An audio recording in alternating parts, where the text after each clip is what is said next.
que han estado orando, gracias pastora, y gracias a aquellos que se han ido conectando conforme hemos ido avanzando en este tiempo de oración. Gracias a todos ustedes por salir de la comodidad, como el Señor nos habló la semana pasada, porque necesitamos desafiarnos en fe. Y el fruto fiel habla netamente de fe. Estamos llamando las cosas que no son como si fuesen. Y este tiempo vamos a ver un despertar, no solamente en las vidas las cuales estamos orando, sino en nosotros. Primeramente tenemos que ser nosotros avivados, tenemos que despertar, tenemos que salir de la comodidad para poder lograr alcanzar esas vidas. La semana pasada terminamos viendo el paso del Jordán, cómo los sacerdotes pasaron delante del pueblo con el arca en sus hombros. Ellos pasaron en fe, creyendo la palabra de Dios a través de su líder Josué, y Dios hizo un milagro tan tremendo que en el momento en que ellos comenzaron a mojar sus pies en el río Jordán, dejó de correr agua, se paralizó todo el agua. A 25 kilómetros donde ellos estaban, en el territorio de Adán, ahí comenzó el agua a estacionarse, a pararse, y ellos pasaron completamente en seco. No había barro, sino completamente en seco. Ellos pudieran pasar. Y hoy vamos a continuar con el capítulo número 4 de este libro tan tremendo que nos habla, que nos desafía a tomar posesión de la promesa.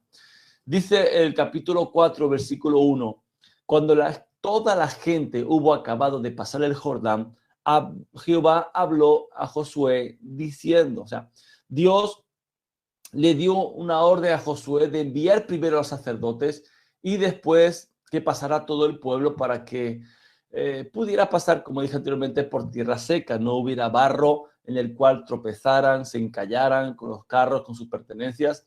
Y una vez que todo el pueblo pasó, todo el pueblo de Israel pasó el Jordán, Dios volvió a dar otro comando. Y una vez dentro de la tierra prometida, yo creo que seguramente tendrían el impulso, digamos así, de tomar posesión rápidamente del territorio. Pero fíjese que Dios nunca tiene prisa. Dios es un Dios de tiempos. Dice la palabra que nuestros tiempos están en sus manos. Y Él sabe perfectamente lo que nos beneficia. Él sabe perfectamente lo que es necesario para nosotros. Y Él sabe que más allá de que nosotros hagamos algo, debemos ser algo para Él. Debemos ser consagrados para Él. Lo que Dios ordenó a Josué que hiciera con el pueblo, que se santificaran porque iban a pasar el Jordán, es lo que Dios quiere que continúe el pueblo haciendo.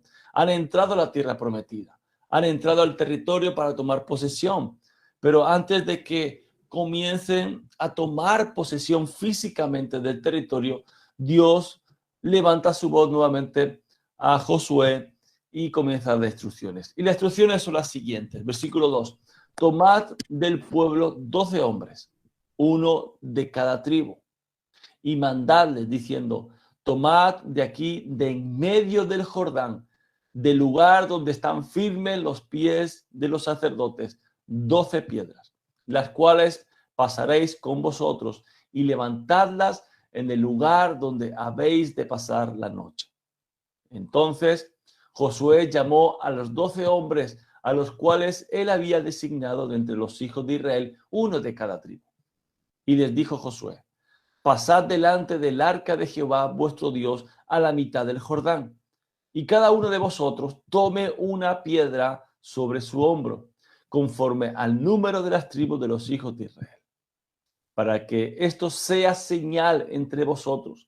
Y cuando vuestros hijos preguntaren a sus padres mañana diciendo qué significan esas piedras, le responderéis que las aguas del Jordán fueron divididas delante del arca del pacto de Jehová.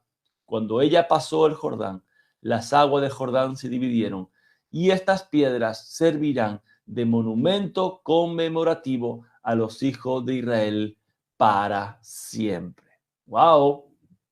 Fíjese la indicación de Dios para Josué, que cada tribu, cada príncipe enviara o fuese a por una piedra, y seguramente sería una piedra grande, ¿no? El original habla de una roca, no una piedrecita, sino una roca, algo grande.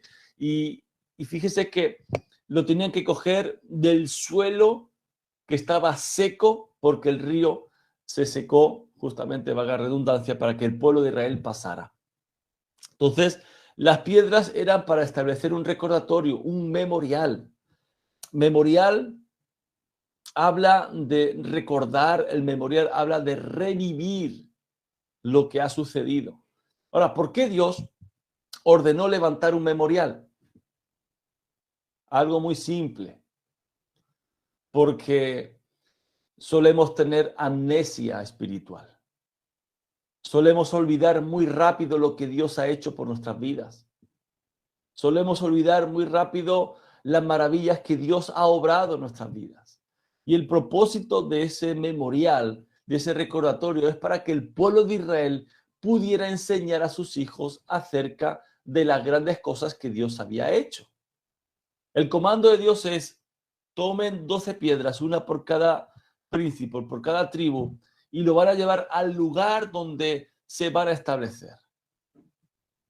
Pero fíjese aquí algo importante, que Josué por sí mismo también levantó otro memorial, pero esta vez lo hizo en medio del río Jordán, en medio del lugar por donde ellos pasaron, con la condición de que ellos debían enseñar a sus hijos. Es decir, cuando recordemos que pasaron en tiempo de siega, y nos dice la palabra de que el río solía desbordarse, ¿no? Por sus lados de tanto caudal que llevaba. Ese era el momento en que ellos pasaron.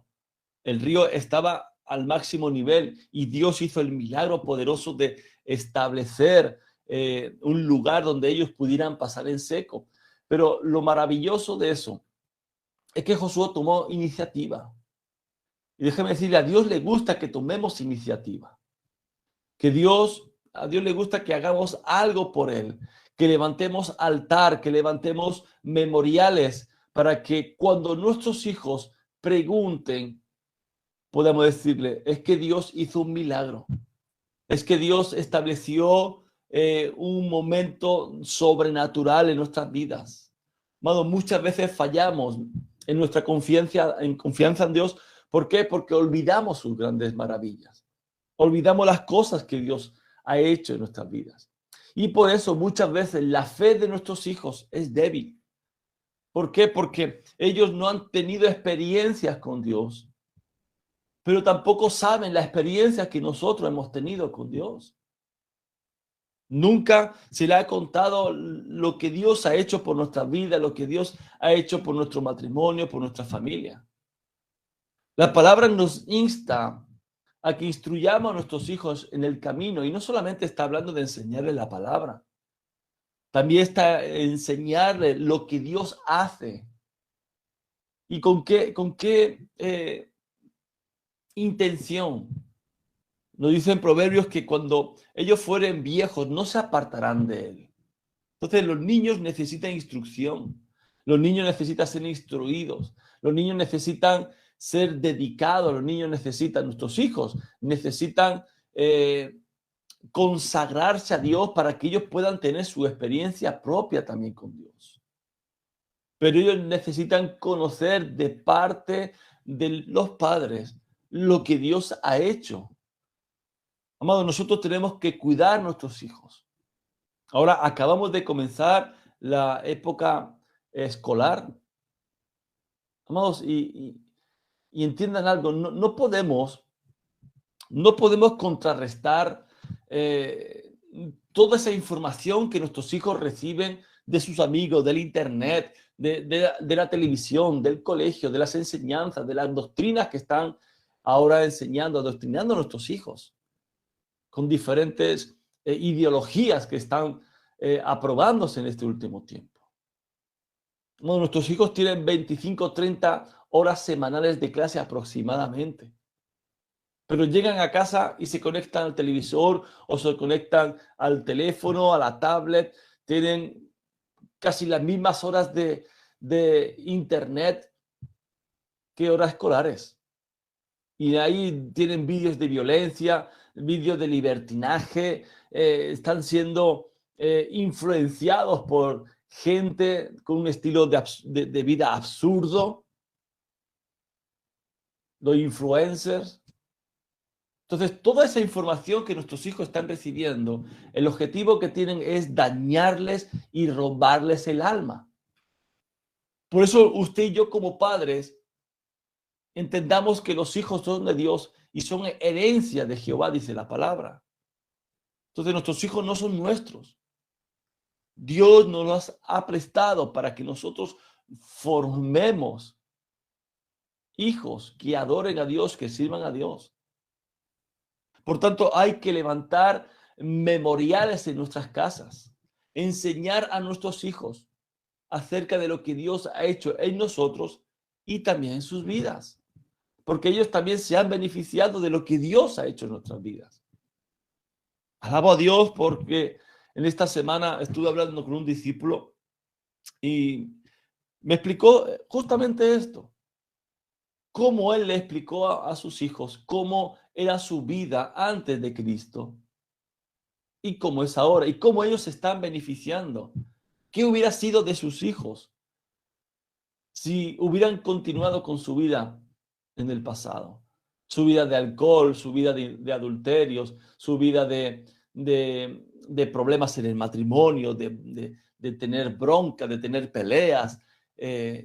Sería un desastre. Entonces ellos también se han beneficiado y eso es un memorial. No se olviden de lo que Dios ha hecho en nuestras vidas, en nuestra familia. Amén. Esa fue la intención. Entonces el versículo 8 continúa diciendo, y los hijos de Israel lo hicieron así como Josué les mandó. Tomaron 12 piedras de en medio del Jordán, como Jehová lo había dicho a Josué, conforme al número de las tribus de los hijos de Israel, y las pasaron al lugar donde acamparon, y las levantaron allí. Josué también levantó 12 piedras en medio del Jordán, en el lugar donde estuvieron los pies de los sacerdotes que llevaban el arca del pacto, y han estado allí hasta hoy. ¡Wow! Tremendo, ¿verdad? Escuchen. Como digo, Josué también levantó ese memorial de piedras, ¿no? En el mismo suelo de Jordán, para cuando bajaran el caudal, ¿no?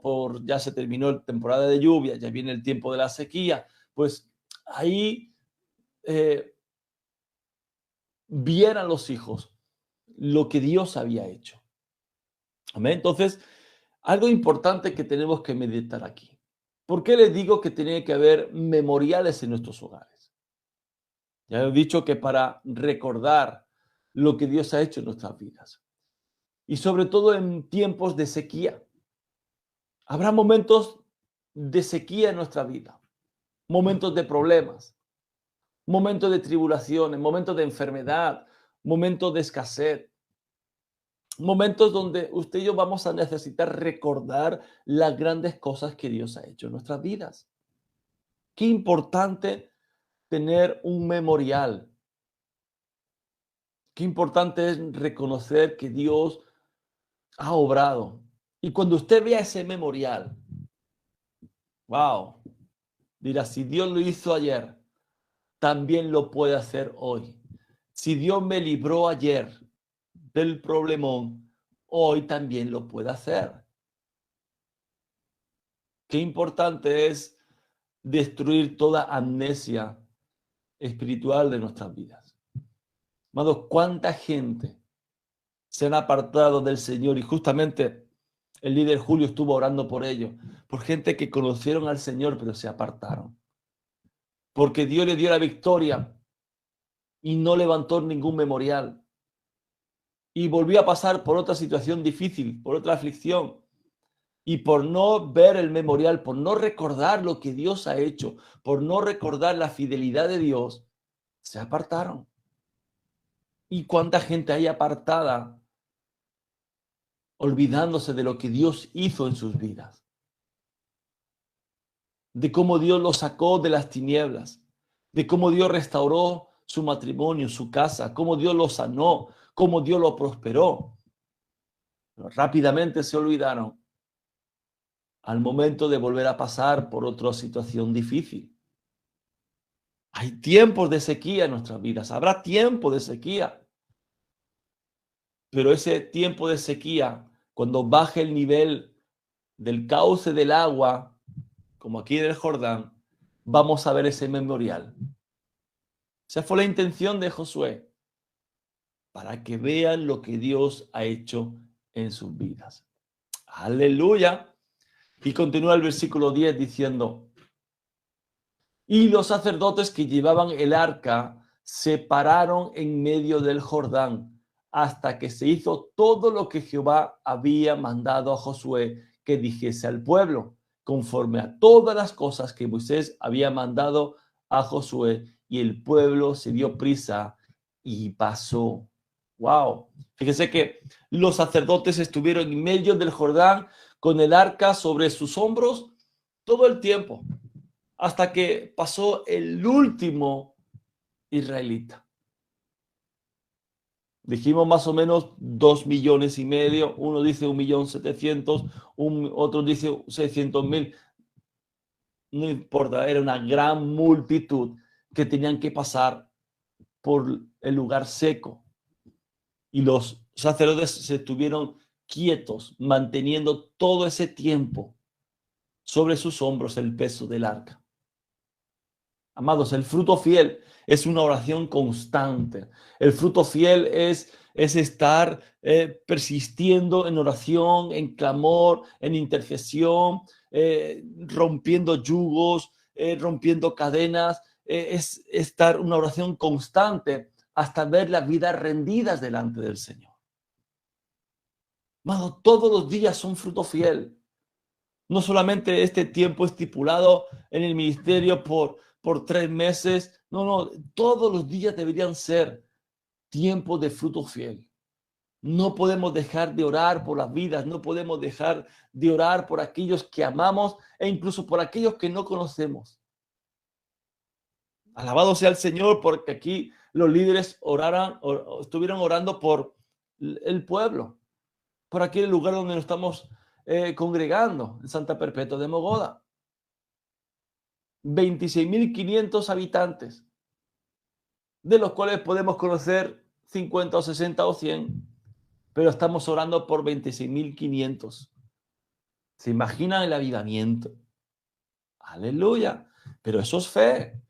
Y es lo que estamos haciendo. Pero tenemos que estar constantes. Constantes. Como así como los sacerdotes estuvieron. Pasaron primero que el pueblo. Y fueron los últimos de salir del río Jordán. Aleluya. Verso 11. Y cuando todo el pueblo acabó de pasar, también pasó el arca de Jehová y los sacerdotes en presencia del pueblo. También los hijos de Rubén y los hijos de Gad y la media tribu de Manasés pasaron armados delante de los hijos de Israel, según Moisés les había dicho, como 40.000 hombres armados, listos para la guerra. Pasaron hacia la llanura de Jericó delante de Jehová. En aquel día Jehová engrandeció a Josué a los ojos de todo Israel y le temieron, como habían temido a Moisés todos los días de su vida. Aleluya. Fíjese que Rubén, la tribu de Rubén, la tribu de Gad y la media tribu de Manasés, recuerden que ellos, antes de pasar el Jordán, viendo que eran tribus de ganaderos, tenían muchos animales, y viendo que era una tierra fértil, era una tierra que era propicia para su ganado, le pidieron a Moisés que le dejaran quedarse allí. Pero Moisés aceptó con la condición de que ellos debían ir a pelear por sus hermanos, por las demás tribus, hasta que todos tuvieran su lugar. Y dice aquí que eran como 40.000 hombres armados, listos para la guerra. ¡Wow! Amados, estos cumplieron la promesa. Fue la condición.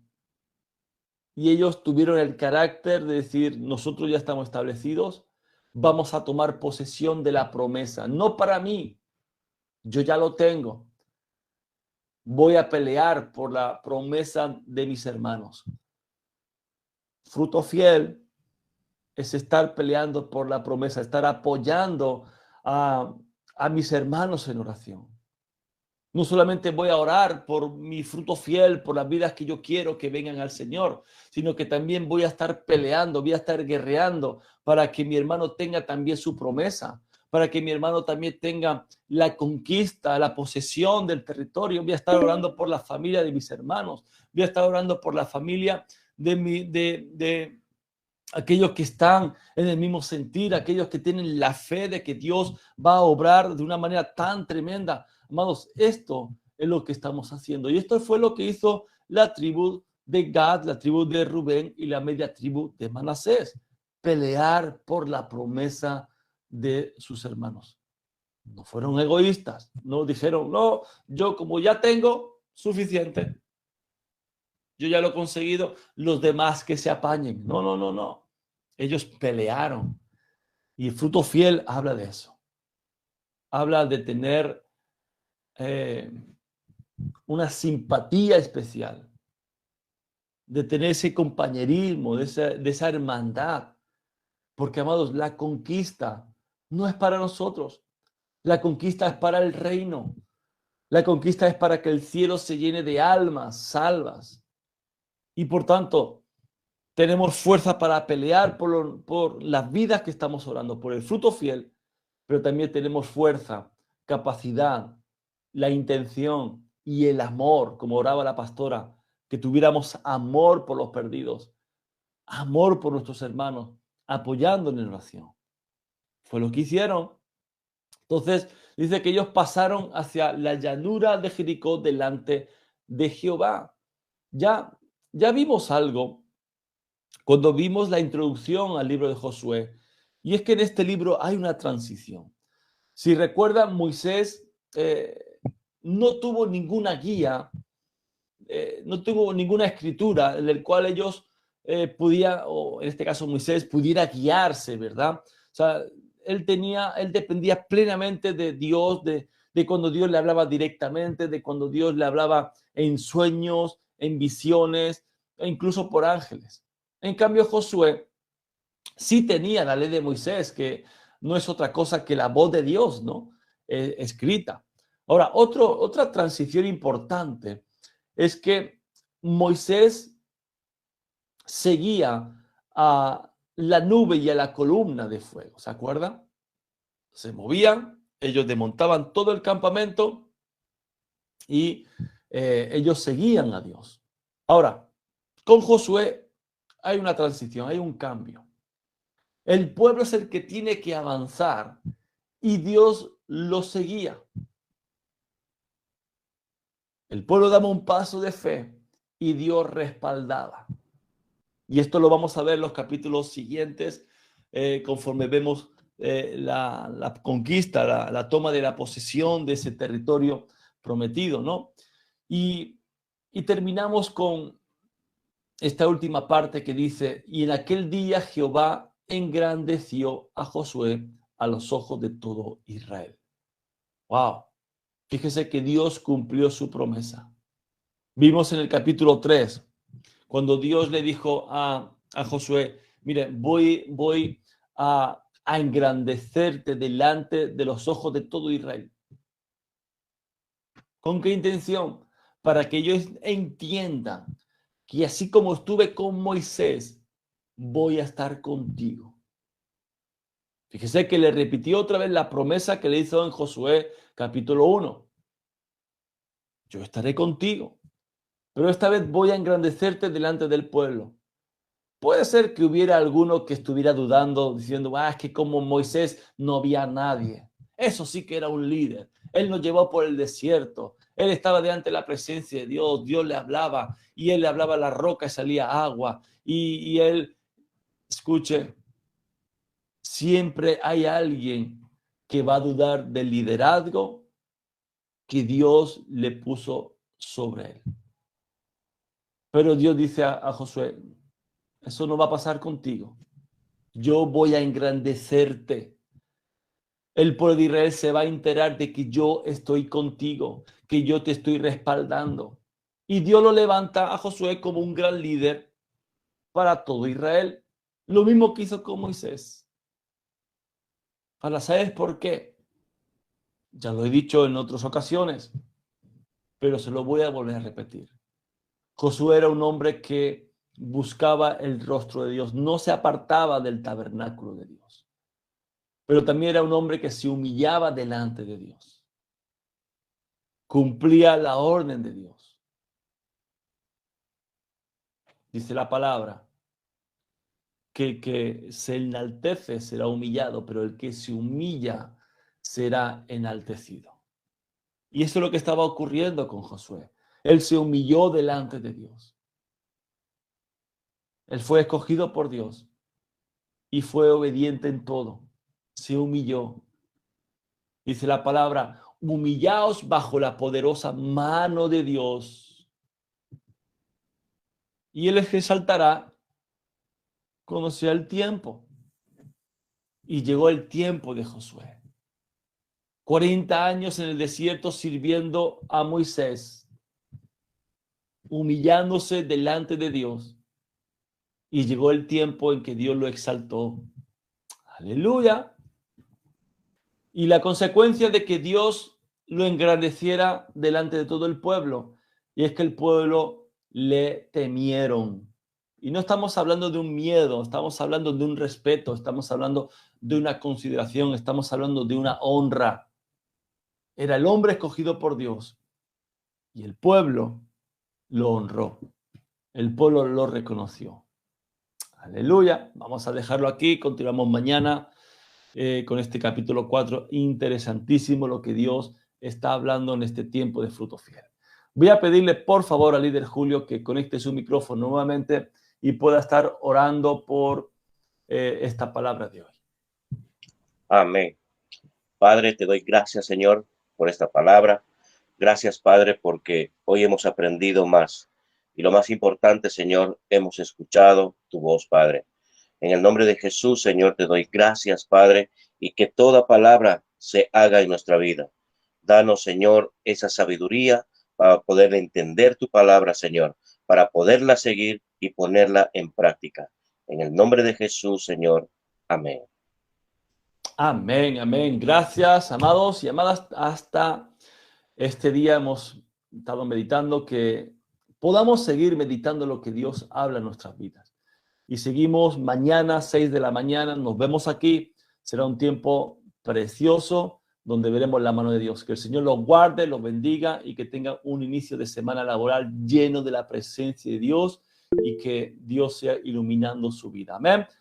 Beso en el corazón. Shalom.